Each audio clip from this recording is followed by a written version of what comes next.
시간이 초과돼서 영상이 끊어졌는데 이 점 양해를 바라고 다시 이어서 영상을 설명해 드리도록 하겠습니다. 그러니까 그 기산도라는 이병의 습격으로 인해서 부상을 입고 회복된 이근택은 이 사건을 이후로 일본의 더욱 두터운 신뢰를 받으면서 승승장구를 했습니다. 일제로부터 받은 엄청난 뇌물로 이근택이 거부가 되었다는 것은 공견하게 비밀이 되었습니다.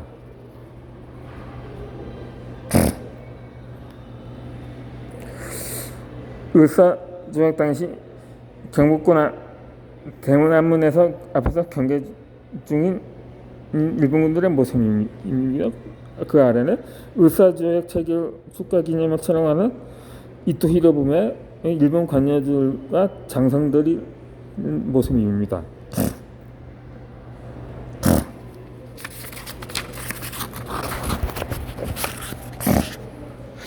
늘 그래왔듯이 이근택은 권력의 핵심에 있는 인물들에 밀착해서 아부를 해왔습니다.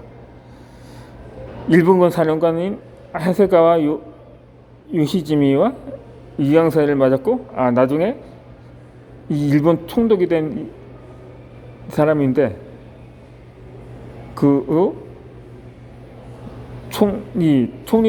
초대 총리 대신인 이토 히로부미와도 관계를 맺어서 그의 아들, 사실상 양 아들의 행세를 하기도 했습니다. 평소에도 그는 또 남학신이라고 일컫는 계자짝을 신고 일본 소리에 앉아서 일본 군인들의 호의를 받으면서 일본인 행세를 하면서 더욱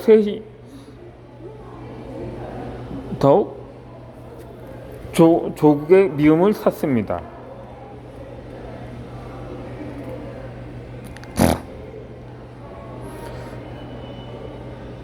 근데 여기서 일본의 귀족이 6명인 가문이 있습니다.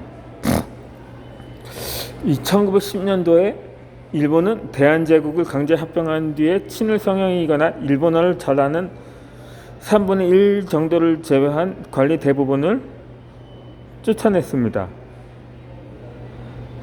그 자리는 일본인들이 모두 차지를 하게 됩니다.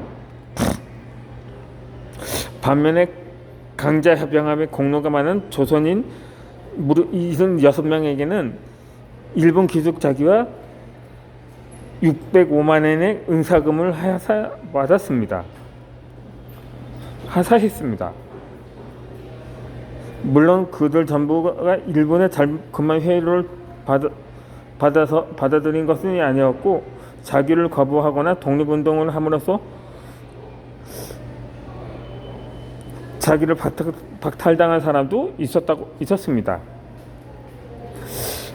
그러나 이근택은 거액의 합방 은사금을 받고 조선 총독부 중수원 고문으로 취임한 것을 시작으로 친박을 돕는 온갖 조직과 단체의 장을 맡으며 친일의 선봉에 섰습니다.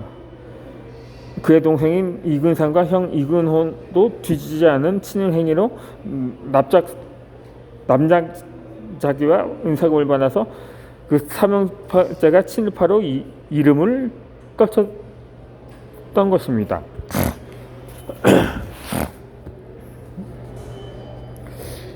이 나라를 잃은 후에 떵떵거리며 살았던 이근택 형제의 집은 청계천을 중심으로 나란히 모여 있었는데 당시 5만 석고군으로 불릴 정도의 부귀를 이루었습니다. 특히 이근택의 경리원 수도관을 각 도에 파견하여 받아들이는 뇌물을 당시 돈 100만 원을 헤아렸다고 전해집니다. 이들 삼형제를 비롯해서 이근택의 5 형제를 세상 사람들은 오기라고, 즉 5 귀신이라 불렀습니다. 이 삼형제가 나이 들어 사망한 뒤에는 이들이 각각 자작과 남작으로 바자개를 물려봐서 이근택의 집요 안에는 일본의 귀족이 6명이나 나왔던 것입니다. 이 일자리부터 훈장을 받고 은사금을 받은 친파들은 그 돈을 미천으로 더 큰 벌을 끌어모을 수가 있었습니다.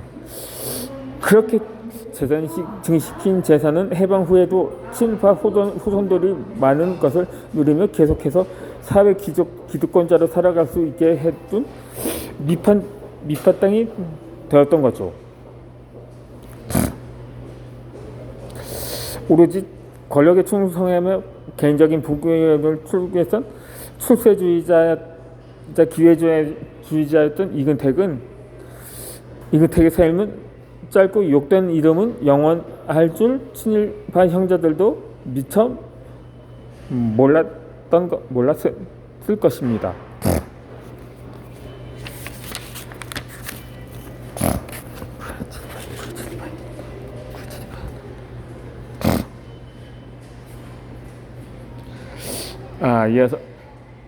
이어서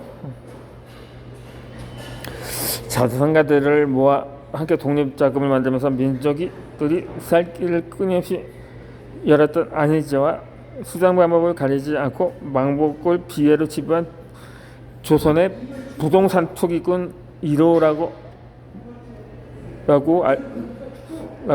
불리던 김갑순이 이에 대해서 설명을 드리도록 하겠습니다. 이렇게 해서 두 사람의 행보를 보면서 덕의 의미를 물어봅니다.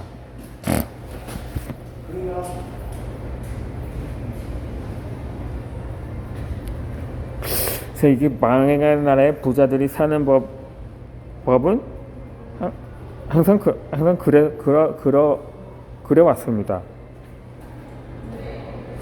이 당시 경제계 안희지라는 인물도 뭐 경제계에서 당시에 경제계에서는 이름난 인물이었지만 당시 전 재산은 독립운동에 투신하는 데 사용한 반면에 김갑순이라는 인간은 만국을 이용하여 거부가 된 투기꾼이었습니다. 이 두 사람의 대조적인 삶에 대해서 강의를 하도록 하겠습니다.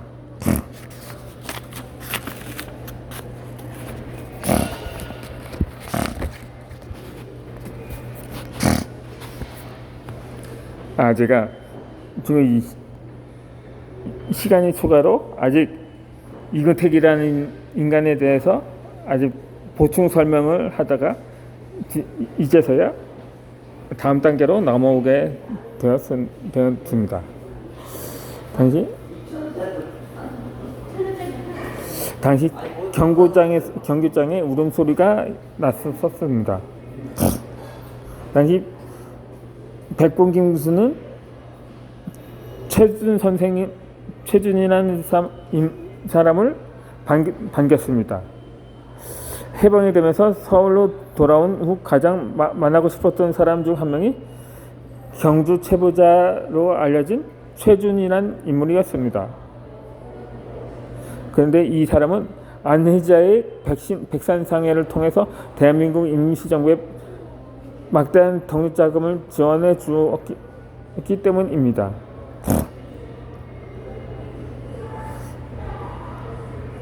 이 최준은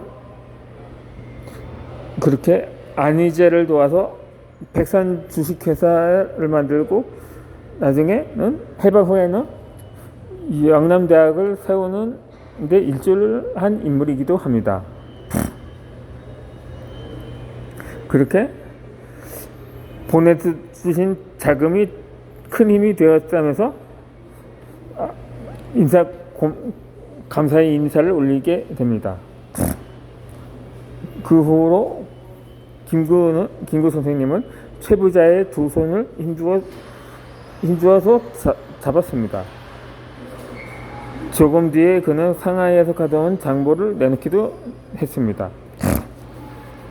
나중에 좀 시간을 써가지고 이게 되게 돼.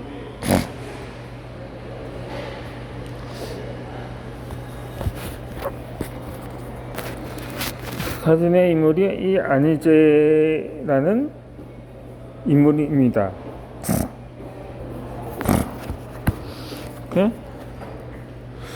그 장부는 지금까지 보낸 자금을 기록해둔 장부이기도 합니다.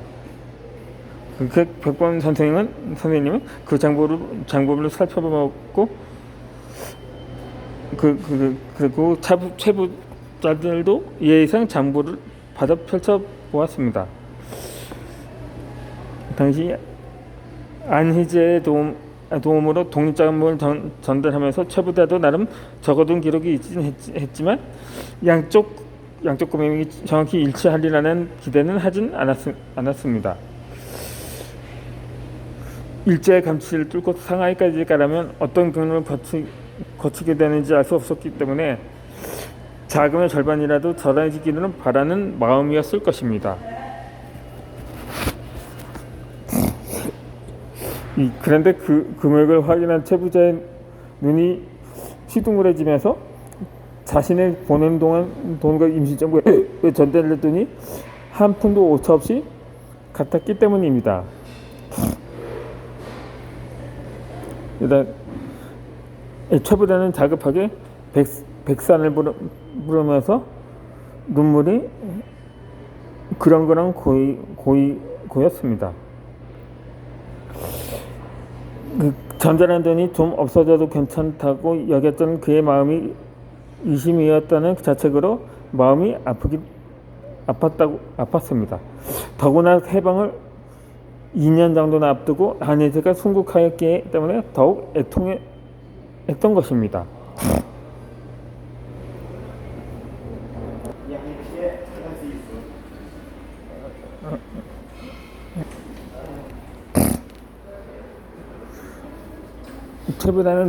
최부자는 더 이상 참지 못하고 소리내어 울기 시작했습니다. 임시정부의 운영자금이 20%를 혼자 조달했고 전해질 만큼 전선적인 활동을 했던 이 백산 안희재는 독립운동자금 조달은 독립운동자금 조달은 크게 펴진 다양한 민족운동의 한 갈래에 불과했던 것입니다.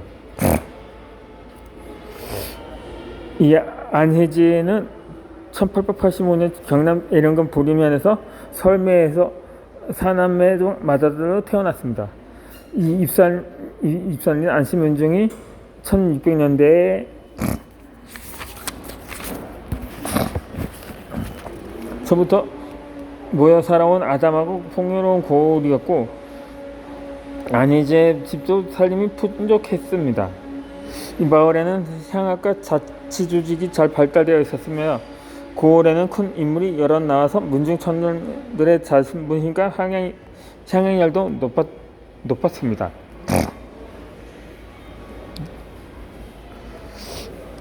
이 7살이 되자 안희재는 문중현심의 안익자로부터 한학을 배웠습니다. 그런데 공부 장소인 제실이 가파른 산통속에 있어서 어머니가 아침마다 데려다 주곤 했습니다.